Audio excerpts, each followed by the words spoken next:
Namaskar, good evening, and a warm welcome to episode 5 of Upaj Candid Conversations with Young Maestros.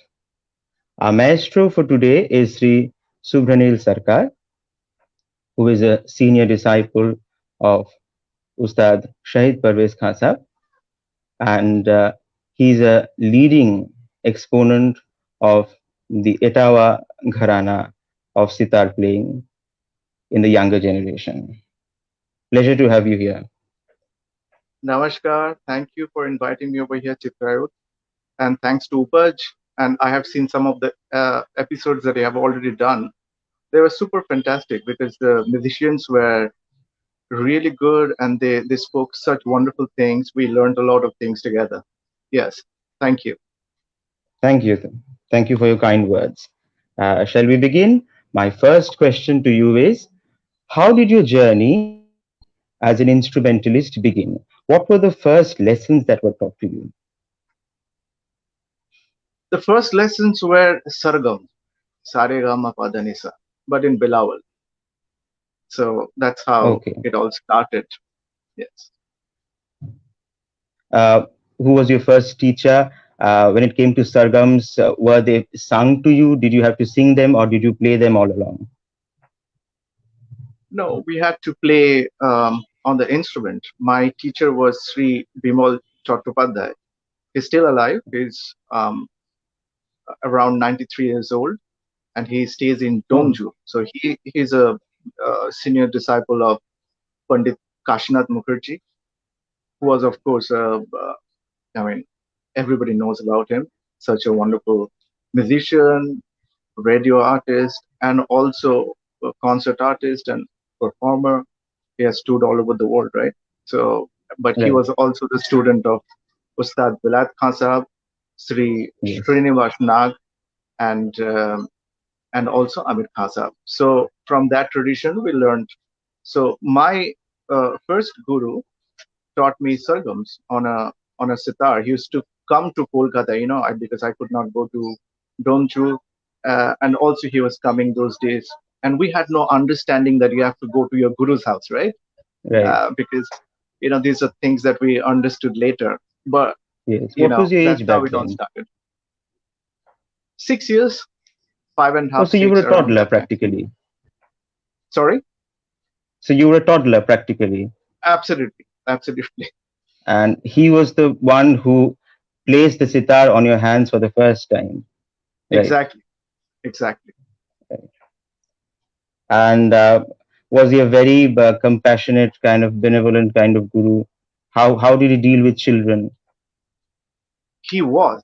I mean, of course, when somebody is your guru, your teacher, in a way you understand because other people are giving giving that person respect. So you understand you have to respect that person. But at that time, what understanding of etiquette or Yes. music could I have? At that So age, how you did he just follow. handle that? I mean, he was a great man, but here there was a 6-year-old boy he had to deal with. So how did he handle the situation? Well, he handled it really, really great.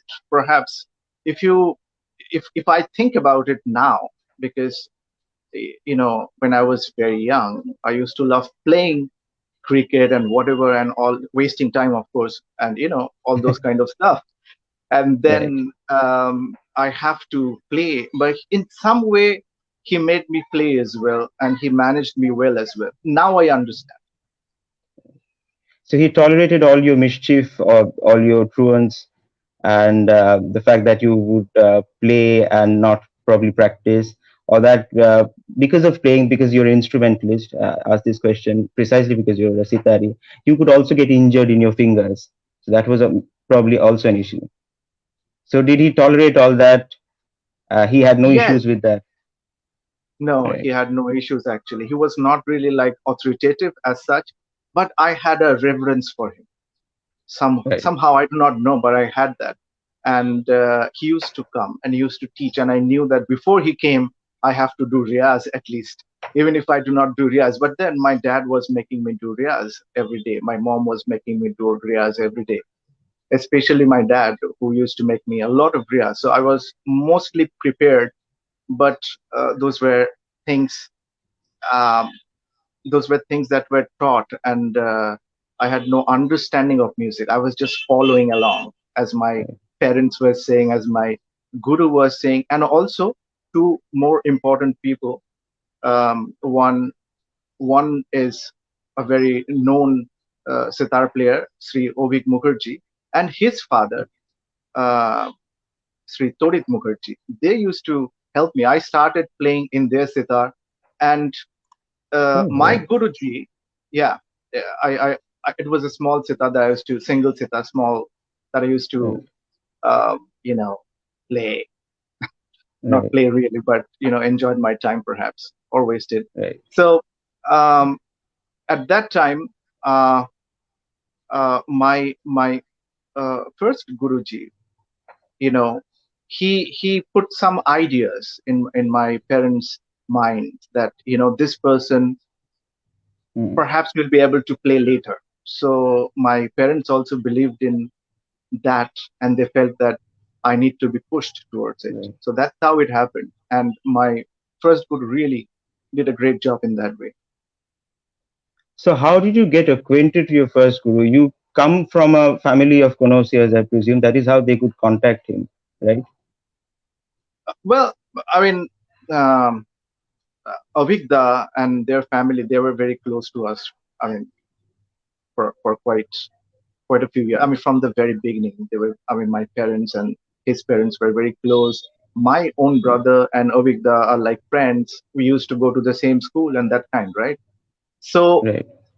I think the decision, I've never really talked with my parents about it, but mainly the catalyst or the Hmm. one in between was Torit Kaku, who who Right. who was kind of like the bridge, because he was also his student. He was Right. also Right. Sri Bimal Chattopadhyay's student. Right. So, you must have been immensely lucky to find such Oh a yeah, fantastic guru at such a young age, such a tender age. So, he absolutely taught you Sargons in Bilawal That, right? true. So, how did he go about it? Did he teach you sapats or paltas? Anything in particular? He taught quite a few compositions, but these were, Okay. I now understand, these are Inat Khatab's compositions, Oh, and some of them are Imdad Khatab's compositions, things that I never knew, you know, and I had no understanding they were important as well in some way. See, presently, the kind of the style of playing that I mm, follow is hugely inspired by Vilat Khansab, of course, but predominantly it's my Ustad's music that I follow, that I love right, and I wish to follow, right? And not every style of music can be gelled together, and not in right, every rag. So, uh, you know, in those days when the compositions were given, um, the music was quite different and the way of training was quite different. But the core principle that stayed the same now and then is this, that you have to learn through bandishes, where right, the raga characters are already um, established in the bandish. So these were the bandishes that I learned in Jaunpuri, Bhimpalasi, Kamod, and those kind of ragas. So I right, learned right, those kind of compositions, Yaman, Bhairo, and those kind of ragas. You know what I mean by that. right. So, Yeah. your training began with the proper Gharanedar compositions, guts of Imdad Khan Sahab and Anayat Khan Sahab right at the very beginning. Wow. After the initial, sargams and all these things, yes. Right, right. Now, you're talking about your present guru. We shall come to him. So, you have had the great fortune of learning from the living legend, Ustad Shahid Parvez Khan Sahab. What was the learning experience like? Would you like to share any particular incident in his class that you cherish to this day? Any particular anecdote? I will alter a few words over there, taking your permission. And Sure. one would be, it's not was. learning has no end. It's ease. Right. I still learn, of Right. course. And the other thing is that it was not like in his class, but the time that I spent with him, that is of more importance in learning than anything else. It's not about the material, the content that you can learn that really Right. helps you understand music, but the time that you spend with your master, that makes a difference. Right. And I'm really, really fortunate because from the very first day when I met him at um, Saurabh Ganguly's house, because at that time Donadi was having this institute, and Right. that's where he first came and started teaching. Oh. Yeah, in an official way that he's going to be teaching over there. So we had our first class in their first floor sitting area where you have all these awards and everything. So, and Right. then there was my ustad, and he asked me to play something. So I played a Vilam Gat in Yaman and a Drut Gat. I don't know how, but he liked it, and liked it in the sense like I understand how he liked it. Like this person, if he tries, perhaps there's some chance. He thought there was some chance, right? So Right. it's because of that something inside me again got ignited, because I have to tell you what has happened. In between, there was a time when I felt like, there's no need to play, uh, life is too much. And, you know, You had a because my phase. yeah there was a phase because my teacher was not able to come. He was so old Okay. at that time, and my dad was searching for that right guru for me. And then this advertisement came in the newspapers, and we were there. My ustad, at that time he was not my ustad Shahid Parvez Khan Sahab was giving a concert. And I mean, a lot of musicians from Kolkata who are doing really good now, they were in the audience. But most importantly, in the audience was the legend Ustad Reis Khan Sahab. And Wow. yeah, that was the concert that happened in Dona Ganguly's house, the Right. next house. So that's how it started. And then the concert, after the concert, the workshop was held over there, and I played. And my Ustad said something lovingly, and it's so personal. I don't want to speak about it, but it was so That's okay. really nice. But he also asked me, where did you learn the Drudgat? And now, this is a Drudgat that I had picked up from a cassette. I just felt, in those days, you feel like, oh, let me show something, like that kind of stuff. Right. I had no real understanding of all the intricacies, right? So what happened was, he said that in Yemen, we play like this, but not like this. And then I realized, and he asked, like, where? I said, from a cassette. I said, no, but you have to learn in the proper way. Then you can play that. So Right. that's how it started. Absolutely. Well, that is how it should start because my gurus also tell me that I shouldn't be picking up compositions from recordings, right? That's not a very healthy habit. Uh, True. so, uh, so that is how it started, and it hasn't ended. It's continuing, and I Oh, hope we all hope that it continues forever. oh yeah, Uh, absolutely. so, coming to your ustad, your present ustad, and his baaj. What are the special elements of the baaj of Ustad Shahid Parvez Khan Sahab? And what are the changes, if any, that you have made to the baaj? Well, I mean, Ustad Shahid Parvez Khan Sahab, I think, is one of those rare people who, in recent times, who has been able to create something that from the first Chikari and Jora, you know that this is Ustad Shahid Parvez Khan. Right, So that is, I mean, it's a huge topic actually. But if you want to know the core things in my Ustad's Baj, which is the standout point, I think the completeness in his playing. You see the silsila of thoughts. You see the vistar of ideas in alap, in jor, right, Very in methodical. Jhala. Very, very, you could say methodical, but I would say very linked. It's kind of like that kind of a poetry where you feel Right. that the lines, even if they're not together, they do not mean the same, the first few, and then the fourth line comes and makes it like, wow, it makes a lot of sense. So that kind, and that's very difficult to achieve. Right. And the way he has created that, now if anybody plays a similar kind of tone on their instrument, or Yes. if they put the chikari and the jora in the same way, it could be reminding about Ustad Shahid Parvez Khan Sahab, but not the Exactly. artist who is playing that. So Right. that's That unique. has That's become his signature. absolutely from the very Right. first.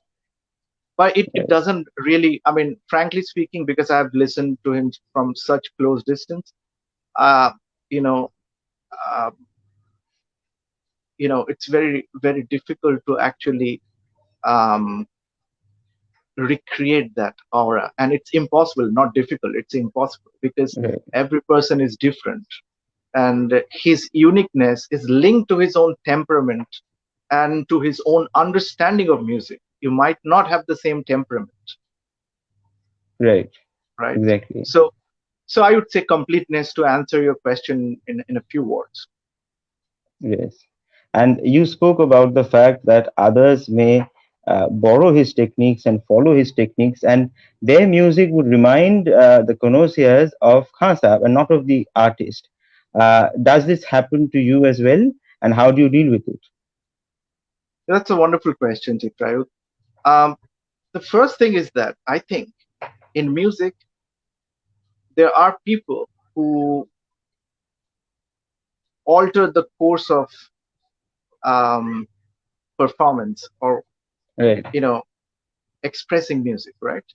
So I Right. feel my Ustad is one of those. Vilayat Khasa was also one of those in his generation. Ravi Shankar Right. ji Right. was one of those. Nikhil Babu were, I mean, these people, they were a few of those people who Right. created Titans. something. Yeah, exactly. Who created something that so many people follow, right? Right. And Absolutely. you can work and try to recreate that sound. My question is whether it's possible to be another person. Like if you start talking like Amitabh Bachchan, are you going to be Amitabh Bachchan? You're not going to be Amitabh Bachchan. Right. So what is better? It's better to express in your own way. So once I had a chat with my ustad about this, and he said that you have spent so much time with me, you have learned things, and you have listened to a lot of concerts. So you should be playing what inspires you out of those in your own way. Right. So that is very important. Absolutely. But I think, I mean, it varies as well. For example, I'm not trying to create anything new because I love my Ustad's phrase. Now, you asked how I dealt with it, right? Now,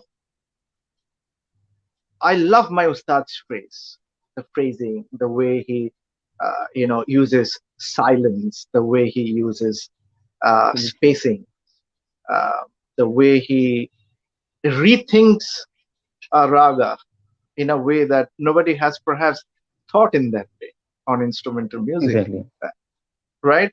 So it's fascinating. I love it. And when I tried to play that, this is the thing that I realized that I'm playing that phrase, it's not feeling like that Right. for myself. And then I thought about it. Why Absolutely. is this happening? It's the same phrase. Why is not the impact coming? That's when I felt that, you know, our job Right. as students of music is to assimilate, right? Right. And then recreate through our own voice the same thing, Absolutely. not just to copy. That's what I feel. But Right. as a student, one has to copy. So of course I have copied as well, and I keep on copying and understanding, because you're always a student, right? Because it's one of the most important things to copy the phrases, to understand what's inside. But when you're performing, when you're playing on your own, you should allow your heart to express that instead of getting stuck to a format of music. Correct. And you're indeed very lucky that your Ustad encourages you to do your own thing, to play your own music. You could say own music, but how can I claim it's my own music? I have listened to so Right, many great right, ustads, to him from close range. I have listened to him for hours. I have interacted with wonderful, like a super fantastic, incredible, legendary musicians as well. Their words, right, their understanding, they make an impact within you. So I cannot right. claim that this is me who is No, playing not my not music. in that sense, but I'm you've made just it your own. enriched. Yeah, yeah, of course. Every person who is performing on stage, they should be saying something that is their own words, not somebody else's, right? Right, right. Uh, Now, the Gandhar Pancham Sitar is played in your tradition. We would like to know about the aspects of harmonics that is encountered in the GP sitar. And this is for the first time in Upaj that we have a guest who is an exponent of the GP sitar. So this is the first for us as well. So there you go. So could you, if you can ask me the question once again? You play the Gandhar Pancham Sitar. The Gandhar Right. Pancham Sitar is played in the Etawah Gharana as we know it. What are the aspects of harmonics that we see in the construction, in the acoustics of the Gandhar Pancham Sitar, as opposed to other models of sitar? Yeah. If we go deeper into that, I think we'll understand that um, any instrument to an instrumentalist is the voice. Any Right, instrument is the voice to an instrumentalist. Now, if you cannot speak through your own voice, will you be able to express what you want to express? You won't be, right, right? The- So I think what happened is that Ustad Bilat Khan Sahab was wishing to express something that was not being expressed in the exact way that he wanted to express in the sitar that he had at that right, time. And then he thought about it, and he worked with makers, and he found out something with the makers, with the great maker Hiren Roy, of course, and right, many other makers as well. He found out what he wanted. Now, what is the important part in that? I think Vilayat Khan Sahab, because of the training in vocal music, wanted to have the effects of tanpura on his instrument. right, He also wanted to express a lot of khayal ang right, content as well, right? So for that, perhaps he needed a longer sustain. For that, he needed a longer range as well. Without that, it's very difficult to um, express that music that he had with him. Now, all these right, things, sustain, range, has become a taken for granted format in present days. So I think all the musicians who are playing sitar these days, they can thank Vilat Khansa for thinking absolutely, about it, right? right, So the the first important point, as I said, is that in this sitar, you don't. I mean, this is slightly debatable because some people have other ideas about it, but I would say okay, you can actually play without the tanpura, as my ustad has played many times. right, The the the the main reason behind is that why my ustad has played is that he wishes to utilize the silence. Silence is a part of his music. right, So, but I would say that this effect of the tanpura is an unique thing. The range, the punch of the main string, the sustain that you might be wanting to have on your instrument to express uh, complex, uh, you know, filigreed phrases. Right. That is That was possible his in this forte. sitar. Right. That was, yeah, exactly. And that was the beginning of the Gandhar Pancham Sitar. My Ustad has thought it in a different way. Other Ustads have thought in a different way. The other day, I was listening to an interview of Pandit Budhaditya Mukherjee, and he has spent so many years just to find that sound that he wants. And it's very understandable. Everybody spends a lot of time to find that sound which resonates within them. You cannot just take one Right. sitar and feel like I'll make this sitar mine, which is good, but um, you might have a sound within that you love.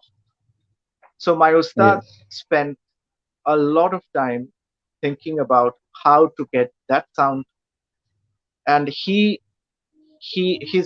I think his aim was to get prominence of the mainstream even more, and so many other things. There's so many technicalities that he has added to his instrument. I saw that instruments from close. I also saw the instrument that he used to play before. It was White Khasab sitar. Frankly speaking, I've never heard any sitar like White Khasab sitar from close range. It's like super fantastic. It fills up the room. It's like that sound. Right. It makes you feel like you don't have to think. It's kind of, very close to divine, if I can use that word. Right. So that kind of a sound, very pure. You don't even think about anything. It's just like Chikari Jora, and you feel like it has filled up the room. But Right. the reason why my Ustad left that sitar is that he wanted to express a few more things that he wanted to express. So all these things are unique to Gandhar Pancham sitar, and in each person's hands, Right. they sound different. And I feel every person has thought about it. Every serious musician has thought about it, and they have altered things in their jawari, in the neck, in the Right. tabli, in the gourd, to get that sound that they love. Right. In any case, one's baaj or one's gayaki is an extension of one's personality. So that Absolutely, shows. absolutely. Right. Uh, you have elements of the vintage Imdad Khani baaj in your playing as well as Tantragari Ang. Could you tell us about the progress of sitar and its baaj over the ages? Because I'm told that before the Gandhar Pancham sitar came into being and was accepted by almost everybody in the Etawah Gharana, even people outside the Etawah Gharana, the a different kind of sitar called the Senia sitar was played. What was played by Imdad Khan Sahab, Inayat Khan Sahab was a different kind of sitar altogether, right? So the now Inat Khasa, if you can find a photo of that, he also had a sitar which had 8 pegs in it. I feel the way we want to theorize after something has passed is not exactly how it is. The present time, as we are seeing, if you want to theorize, it might be very difficult because it's changing so much, right? Right, Why should we think that the past was any different? The past was also keeping on changing. right, It was changing in every possible way, right? Every musician was thinking in their own way. For right, example, if you think about Ustad Barkatullah Khan Sahab's uh, uh, 78 RPM recording, right, you know, that playing, that composition had not a single stroke of chikari in it. Not Nor was there any need for a chikari in that playing. It was so beautiful. It's a Masid Khanigat that he had, right, right? And there was no space for chikari. But then in Imdad Khan Saab's playing, you see some chikari used. He thought that I can alter the the format, because this is what I like, right? So I feel over the years the baaj has been keeping on changing a lot. The point is, some of them, those different kinds of baaj that came out, they were accepted by a larger number of people, and hence they survived. I feel right, every musician tried to do music in such a way that that it does justice to their own thoughts which are inside, own khayal which is inside, right? Right. So Absolutely. so so the baaj has been keeping on changing. Uh, but from Masjid Khani Guts, it came to in our Gharana, it came to Imdad Khani, and from there you could see that Vilat Khan Sahib is playing Gate Khayal Ang and all these things. I think the first few compositions that he altered, I mean the super fantastic Khamaj that is there, it uses the Right. Dirdar bowl patterns of old as well, but also mean together in such a way that you Right. cannot say that this was really tried. Not that Meend and Dirdar bowl were not tried, but the way he played that was not tried before, Right. right?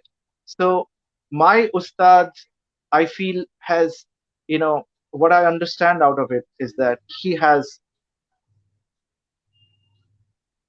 has over the years refined, like, what to say. He can play Right. all the Imdad Khani Baj things and incredibly. But he Right. doesn't really play in the concerts because it's not to show that I play the Baj or I know the Baj, but it's more to create music in such a way that everything is linked with each other. That's what Right. he has done. So he has composed a lot. Like he has composed huge number of compositions in each rag and in each tal. He has been inspired by many other musicians. Like, for example, you have perhaps heard Tishra Rupak in his hands as Right. well, Right. Right. Absolutely. which is, of course, the ijat of Pandit Ravi Shankar ji, Right. right? Yes, I So, heard him play so Jogeshwari. yeah, he has played in Tishra Rupak compositions in in in many other ragas, right? Right. So I feel what happens is that, uh, as I said earlier as well, that the barge is of course going to change. Right. And the point is that when there is something which is really beautiful in anybody's barge, that will be Right. accepted by a lot of people. And when they start Right. following that, Absolutely. then it stays forever. So a lot of things have changed. Now, it's very difficult for me to explain that right now in a few words, a lot of things. But I Right. give some examples. Every succeeding generation of musicians have had something to contribute.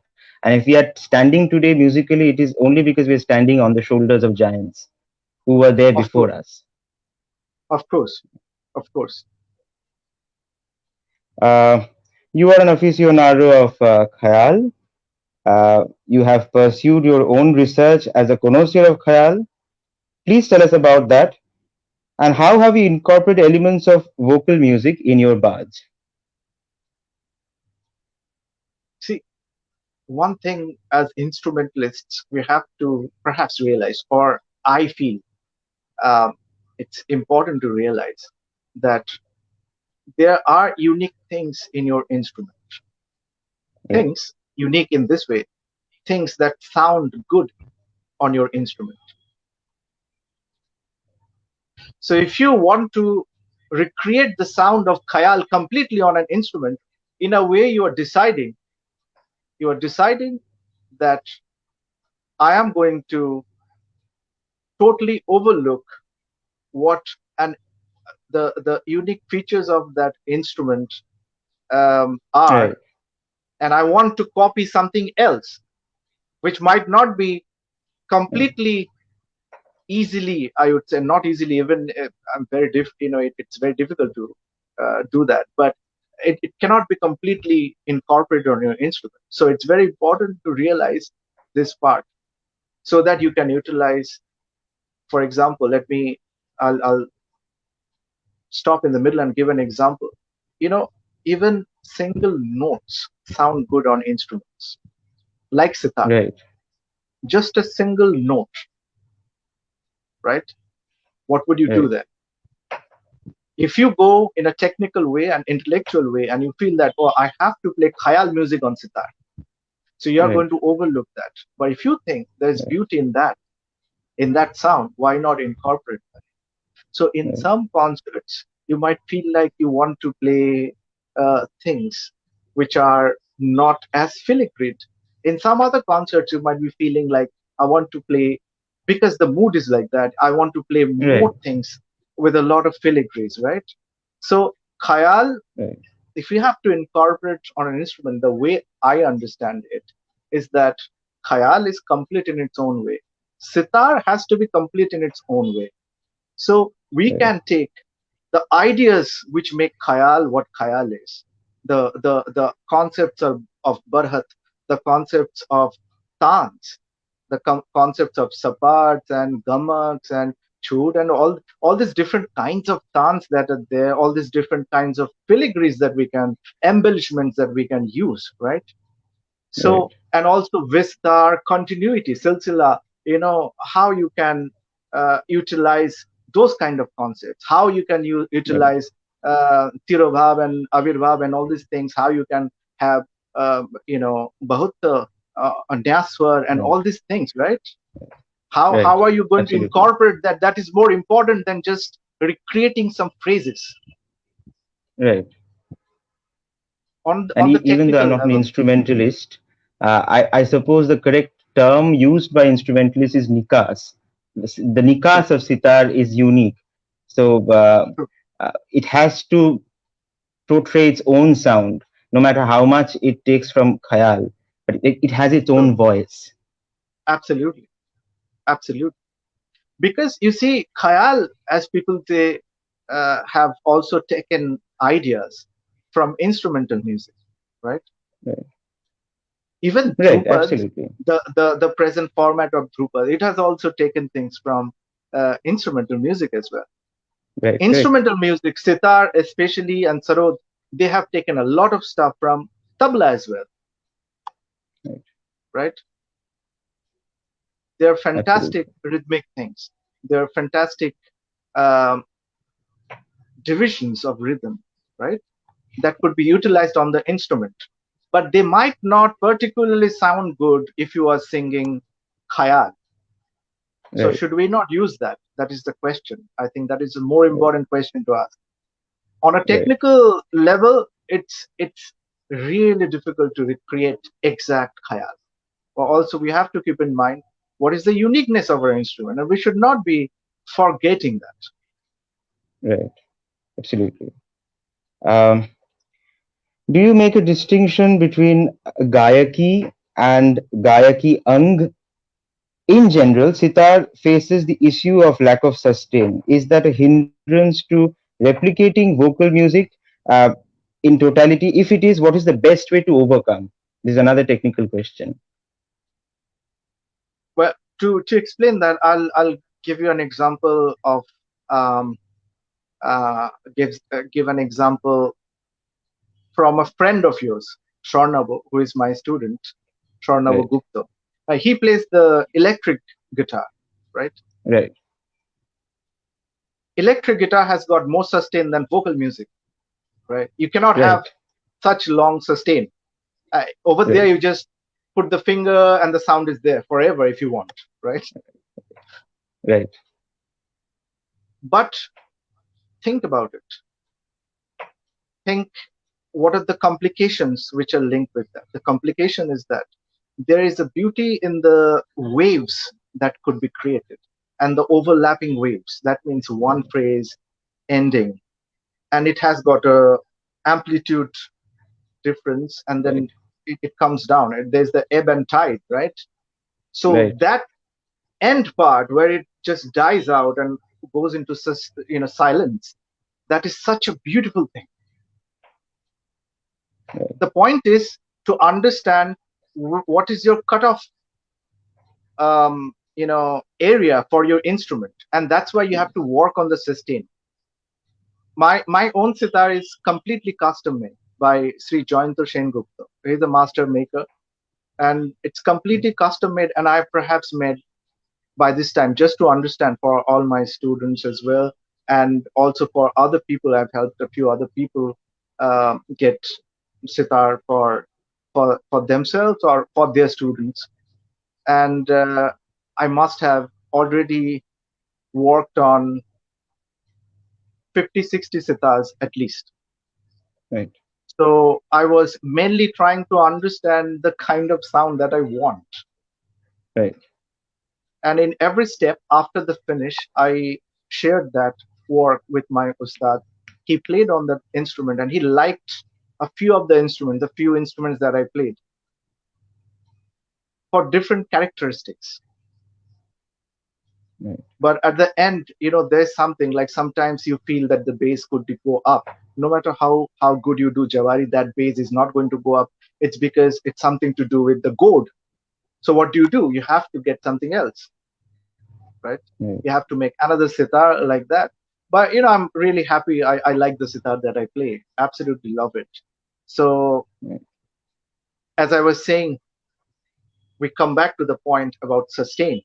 So you have to Right. work on the thickness of the tabli, the thickness of the gourd. Choose your own gourd. If you have spent enough time on this, I think it's very important for musicians to do that because this art is actually dying out. Frankly speaking, I don't want to be an alarmist or anything, but it's Right. true that master makers are all, you know, winding up their Very business. unfortunate. Yeah, some of Yes. them are still there. So you have to know at some point of time what is that area where your sitar is going to give you that sound that gives you sustain, but also it doesn't really kill the joy of bass because bass often overlaps and stops your sustain. Right. So just to get sustain, you have a stronger, like the concept is to have a stronger tabli, a thicker tabli, so that you have more sustain. You can have more sustain, but it might be sounding more like a uh, you know wooden table. That's not the sound that you Right. need because the instrument needs to Right. vibrate enough to create that bass. So what is that balance? I feel that depends on the musician who's playing. If they have the Right. interest and the wish to research, I think there's still time and they can work on it. So uh, those are the things that you think about while you're working with sustain. Musically, you think about phrasing, whether you can express that phrase that you want to do, whether you can utilize the silence that you want to use, whether you can use those hanging notes, whether you can use that grace note at the very end where it sounds beautiful in some raga. That is what you need to think about. If it's possible, then good. Then nobody's going to feel like where is vocal music. They're going to love the music. They're going to forget the Yes. technicalities. So in a way, Correct. the uniqueness of the instrument needs to be respected, but also, as I said, all those beautiful things that are there, we need to incorporate. But we should be able to incorporate those kind of things that go in our instrument, not those things that cannot go in our instrument or Right. doesn't sound good in our instrument. I mean, for example, just to elaborate a little bit more, there are things which sound beautiful on the sarod, might not sound beautiful on the sitar at all. There are beautiful Right. things, things that sound absolutely incredible on the sarangi. If you try that on the sitar, it's not going to have the same effect. Right. So Absolutely. my way is why go technically and not go um, how do you say the way the feeling says something, right? What is inside you. Right. Why not go Right. musically and express Right. to the Right. fullest what your instrument can do? And ultimately, it's the aesthetic that matters. It should sound Absolutely, nice. exactly. It's I didn't very want to use the important word to. aesthetics in the beginning because Right. it's such a huge topic, right? And so I didn't want to, but absolutely Right. true what you're saying. Absolutely. This answer was very important to all the young and budding aspiring sitaris who are watching, because they would know better that finding the correct gourd for their sitar, as I would know finding the correct gourd for my tanpuras, is a perpetual trial and error. Uh, Coming to the following question, apart from your gurus, who are the musicians who influence you the most and how? And you had spoken about Swarnava, who's a good friend of mine and who's also your disciple. He has told me that you are a huge fan of Pandit Mallikarjun Mansoor. Am I right? Yeah, of course. I'm a fan of a lot of musicians because think about it. It doesn't matter whether you can express Mansoorji's music on your instrument, but if there is something Right, beautiful, why not appreciate that? right, I have listened to his Bahaduri Tori, and it's so beautiful. I've listened to his Shri, an impeccable use of Shrutis, impeccable finishing without anything composed. Not a single tan or tiya is composed, but he's doing that, right? Instrumentalists often take help of composed areas as well. Especially right, think about tihais, which are big. They have to be composed. Otherwise, how can you play that, right? right, So, right, I mean, for example, a chakradar going on. So, of course, it's a composed thing. So, any musician will know. But think about Pandit Mallikarjun Mansoor and people like them, greats like them who are not using that. So, it's a huge risky thing that they're doing and in superbly difficult ragas. So, how can you right, not appreciate that? right. Absolutely. Now, whether it goes in your And music, that's a completely different thing. It depends on your own temperament. But I love Ustad Baruvamalika Khan Sahab's music. I love Ustad Amir Khan Sahab's music. I love my Ustad's music without any doubt, like the most perhaps. Ustad Vilat Khan Sahab's music. Ravi Shankar Ji's, Pandit Ravi Shankar Ji's music. There's, a unique thing that I see in his music is that you cannot sit for a single moment thinking that okay, yeah, this area I can take it easy. You always feel like there is something happening. So you feel that incredible vibration that this is a great, superbly great performer who can keep you engrossed. And he has worked on so many genres, so versatile. right, I right, think in the film Anuradha, he has given music, and Lataji has sung over there. What incredible compositions, right. right? Absolutely. So so there, what I meant to say is that you appreciate versatility in some person, you appreciate ragdari in some person, some ustad, you appreciate Right, completeness and musicality, silsila, and mhm, ideas which are unique, different, right, right, innovative.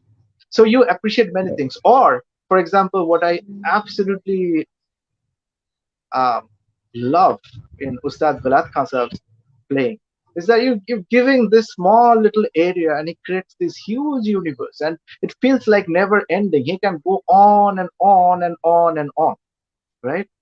How right, incredible is that? right, And even I have to say this incredible thing in his playing. He's from that generation where video recording just got started, right? right, So they got recorded, but not everything was on YouTube at that time, like now. right, So it was difficult to copy them. And by listening, it's very difficult in many places to understand how Vilat Khasav is actually creating that phrase, that nikas which makes it so, so beautiful. Other areas you can pull the same phrase, might not be feeling the same. And that is a super incredible thing in his music that I also love.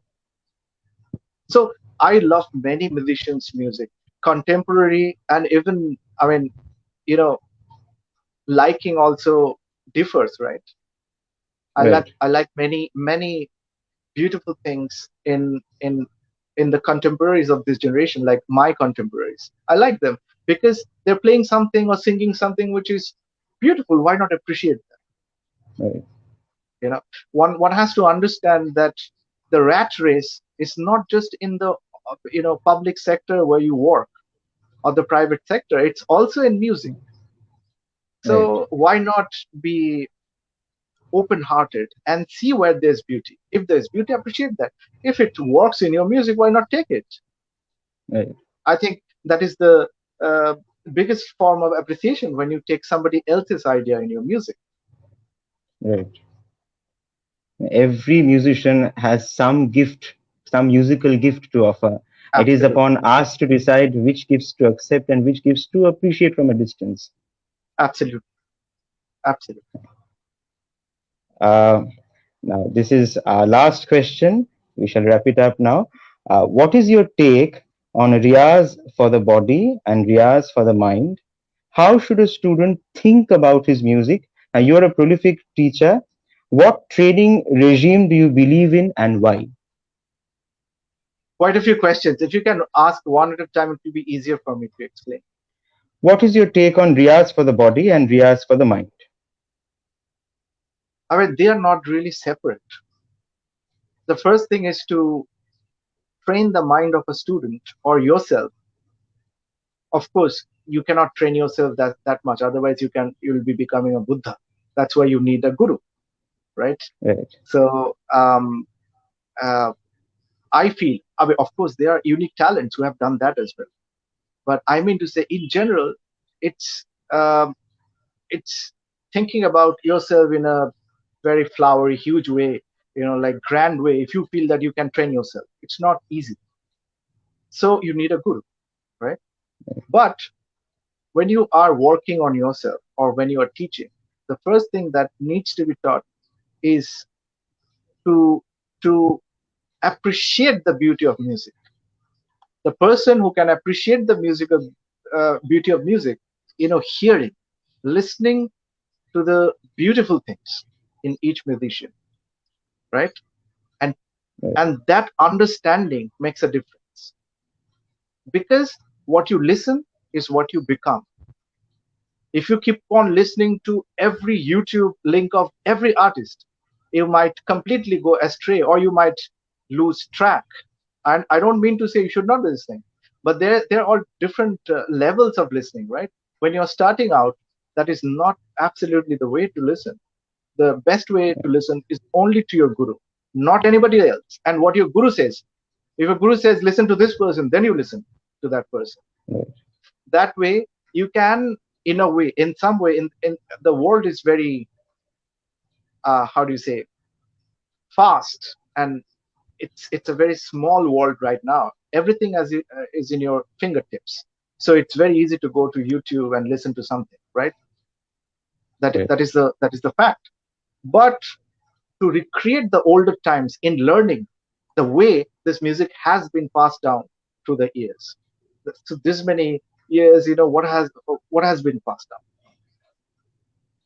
This many years, the musicians have been training their sons or kids and whoever in very secluded places where they do not get the opportunity to listen to other musicians. So, which brings me right. to a legend of Imdad Khan Sahab. Imdad Khan Sahab was taken to a very small town, and he was there in Chilla, as they say, for 10 years. I've heard this while working on a documentary on Ustad Baruvamalika Khan Sahab. So I was working in that documentary, and I got to listen to it 1 million times. And he was saying that, you know, Imdad Khan Sahab's father had a had an enmity musical Okay, with Khudo Singh okay, Maharaj, the Pakhawaji, the right, famed Pakhawaji. So what happened was, uh, he trained Imdad Khan Sahab in such a way that one day he's going to be able to perform with Khudo Singh Maharaj and musically challenging. It's not about beating, but it's more like challenging. So for 10 years, Imdad Khan Sahab was in Chilla just to be able to play with that artist. And then he went to the Nepal Darbar where Khudo Singh Maharaj was there, and he asked permission to play together. Now, Khudo right, Singh Maharaj was, of course, from the generation before. So the Maharaja said that, uh, both of you have a great luck, because nobody lost respect. And he said, what happened? He said, Khudo Singh Maharaj only passed away only a few days ago. He passed away. God knows if both of you had played, what would have happened? Somebody would have lost their, uh, you know, respect, perhaps. So this is a right, legend that Bilal Khan Sahib said. Of course, this kind of legends sound better in Hindi, not in English, but you can understand right, the gist. What it means is that right, that a father decided to go away from Agra which for him in 1800s was full of distractions. For Right. Savdat Khaza, that was too much distraction. So he took his son to a very small village where he cannot listen to other things, cannot meet many friends, so that he can only concentrate on music. Think about that. Is it possible in this age? Impossible. And you cannot expect that from anybody. You cannot expect that from anybody, Right. because you And to cannot be undergo continuous chilla for 10 years is unthinkable in today's society. absolutely, absolutely. And that to play with an artist, right? But of course, just to play with that artist, you improve yourself to such an extent that you have already gone to the depth what they could have achieved in 10 years. Perhaps in this age it might be taking 120 years perhaps to even understand that, because Right. it's true that kind of time is almost impossible to give. But there's nobody to blame. I'm not blaming anybody, because you cannot be aloof from the flow of time. You're also part of it. You have to Right. be with it. You cannot just have older ideas, but how you can recreate that idea, recreate the beauty of the tradition in present day. The way might be Right. to to make the student understand what is good listening, to train their ears so that they can listen to good music, so that when they play, they don't have rubbish which comes out of their fingers. Whatever will be coming out, it will be musical, at least. Right. Right. So that is the first, answer to the first question. So, oh, sorry, what was the second question, please? The second question was, how should a student think about his music, or rather, how would you want or you expect your student to think about his music? I think in present times, uh, what uh, what we face is that um, there are people who have the right attitude. Right attitude means they have faith in their teachers. Now, I heard a wonderful thing said by uh, a great person, and he said that he was asked how to know who is a good guru. He said, follow the guru. If the guru is good, you'll be seeing a difference in a very short span of time. Even short doesn't Right. mean like 5 minutes. I mean to say, in a few years, you're going to No. see a difference. So, with all faith, don't do anything, but just follow that guru. If it doesn't come, you'll know. So you know this is not the guru for you. Right. So the first Absolutely. thing that a student, this is my understanding. I don't want to think what the gurus have to do. I want to think what I can do if I'm a student. I Right. want to be the best student, right? Right. If you can be the best student, then half the work is done. Then it's easier for the guru to actually reveal things which will be helpful to you. Otherwise, it's very difficult, very, very difficult, because they might be thinking that I want this, I want that, I want that rather. But want and need are separate things. Correct. The point is what you need and not what you want. Right. Absolutely. That's why you go to your guru. Otherwise, why do you have to go to your guru if you already know everything? Right. Absolutely. Absolutely. So that is the most important thing. If there is faith, I feel people can believe in their gurus and give it a try, whoever they're learning from. After a few years, they'll know whether they have improved or not. Now, if they have never got the ears, this is a problem that we might be facing. Then they're never going to understand that they haven't improved, right? But then think about it in another way. These people are not the people who are going to take the music forward. Who are the ones? The people who have the ears. So they are the ones who should be given, um, uh, support and help. And the gurus who know, they should be teaching those people more. But then, the pandemic and everything. Everybody is a teacher. I have Right. seen people who have learned for 2 years. They're also teaching. So everybody is a guru. And it's a free society in that way. You can do whatever you want. But if you're really, respectful of the tradition, I think it's very important to realize where you stand, whether you have technical issues with your hands. What will you teach when you do not know anything about it? What are you going to do? So you are going to waste somebody else's life. Why do that? So it's a question to the conscience, but you cannot stop it. This is the flow of time. You cannot stop it. You can only observe that. Just stay there, and you know what you can do is work on yourself. Work on yourself to be a better student, and when you're teaching, better teacher. And as a better teacher, what you can do is that think about what is going to help your student instead of actually catering to them, because you're not a caterer. If Right. somebody comes and Actually. says that I have learned sitar for 20 years and I want to learn marwa, and then you listen and they cannot even play in the proper way, they do not hold the sitar in the proper way, they do not have a low center of gravity that they can maintain for the sitar to be stable, their fingers are not coordinated. What marwa? Your techniques are Right. wrong on the instrument. What marwa are We you can't doing? even And go then there. you can't even go there. And marwa, I mean, first play Yaman, first play Bhairo and all these things. Gujri Tori, first play those kind of ragas, Bimpalasi, Marwa. I mean, Marwa, Puriya, and these are so close to each other in a very, I mean, I would say in a broader way, they're so close.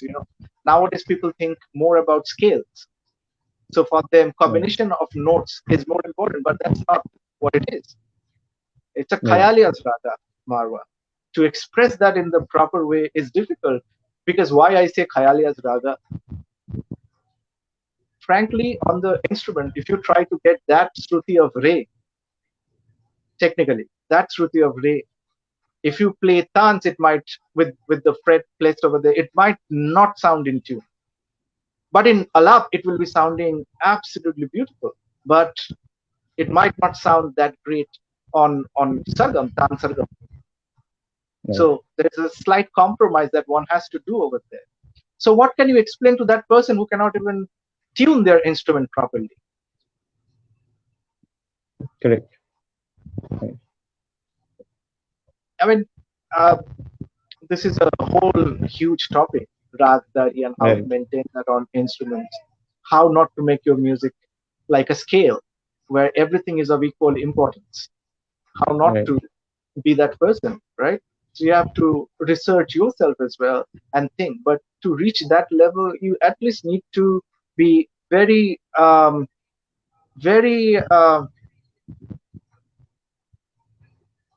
I would say not very, I would say at ease with your instrument, where I do not feel, oh my God, where am I going to pull to get that?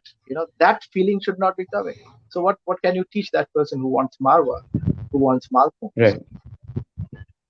So coming to those kind of students who are completely lost, and when you have to show them the path and the light, what training regime do you believe in and why? Because what do you think is practical in today's context? Shibirs, music retreats, I would say. Spending time with a musician is going to allow the person to understand that music is not like a separate time which is just for your release of tension.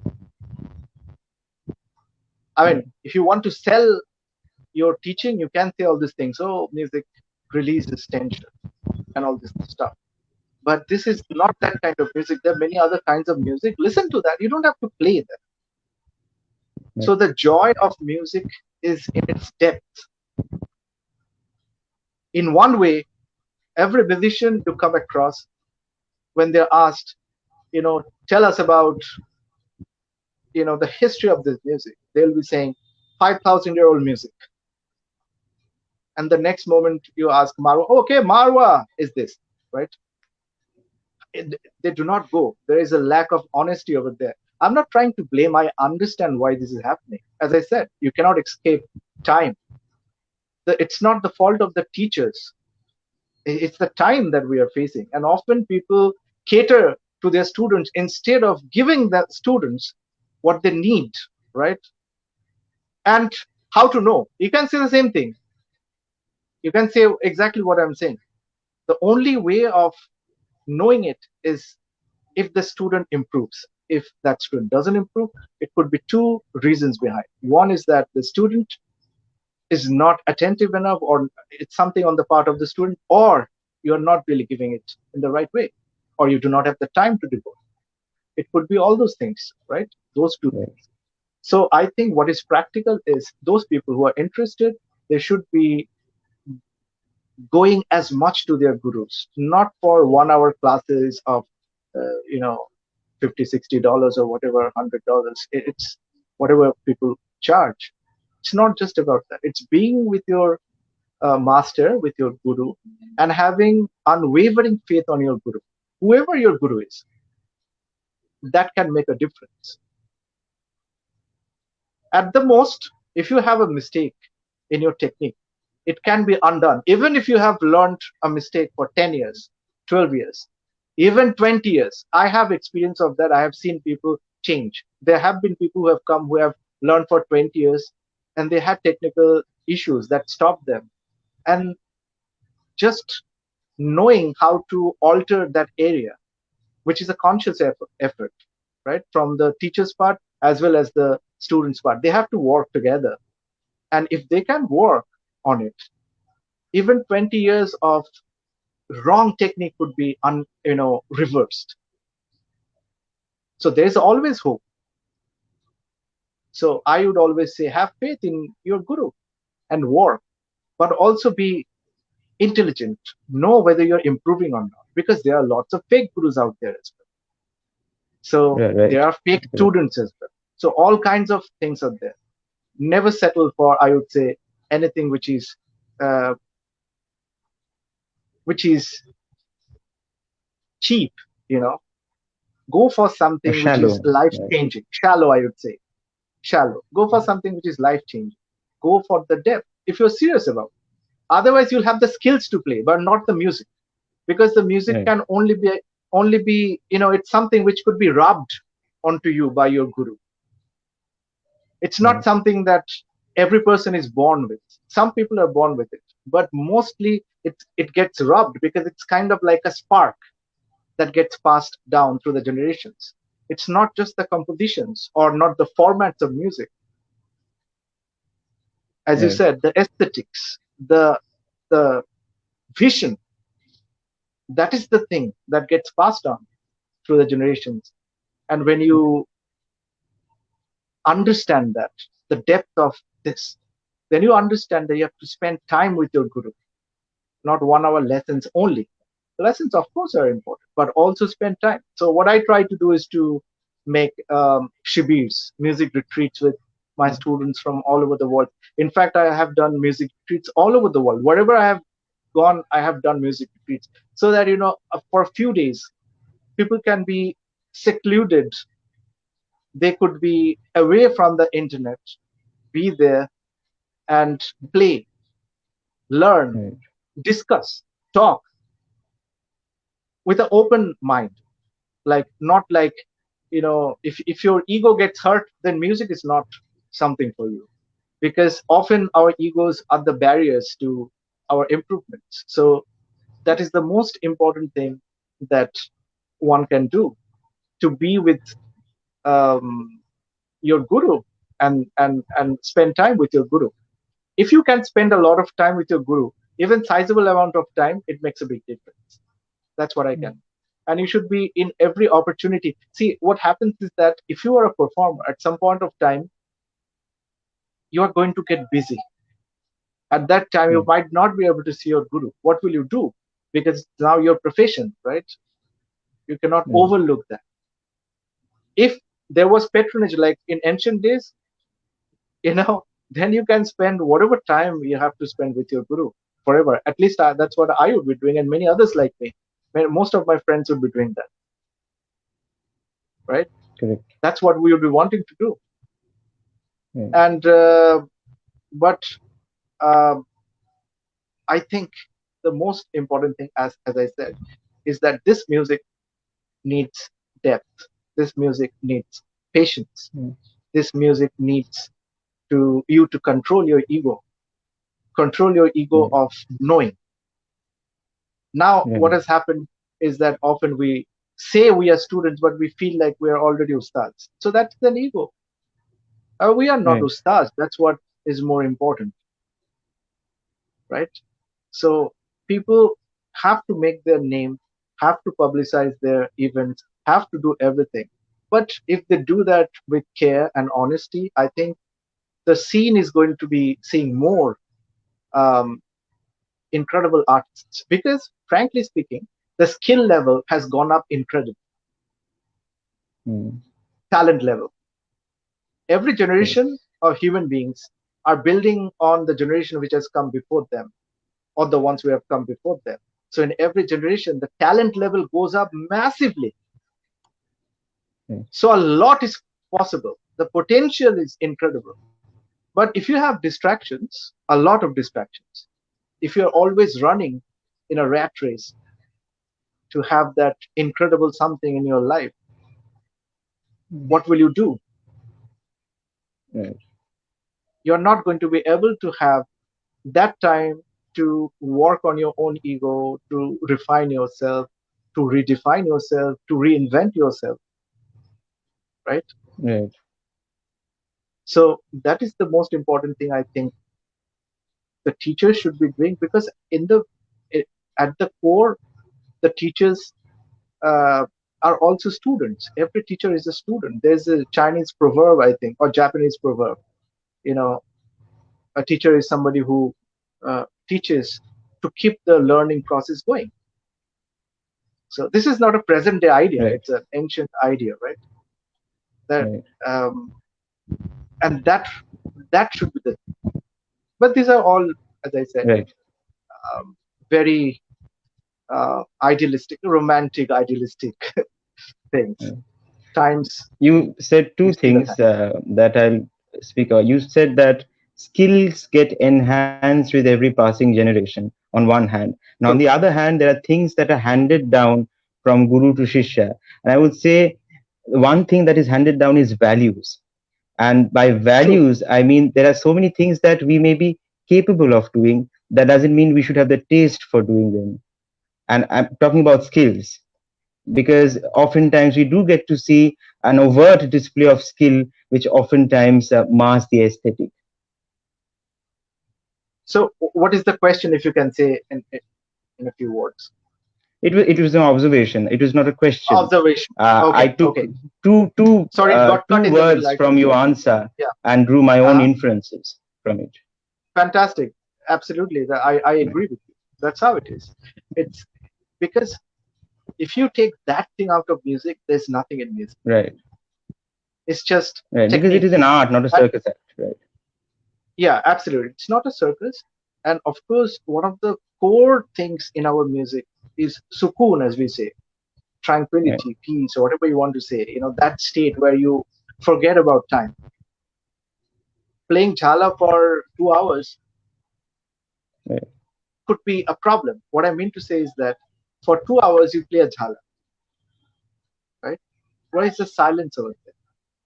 So of Right. course, it's possible to play jhala for 2 hours, but if you play for 2 hours, it It will be might a be too much torment. for the mind. Yeah, we need to use everything with a sense of proportion. It's Right. pretty much like food. When the food is really good, you don't really think about the ingredients. You do not think about the technique of making it. You just feel, wow, Right.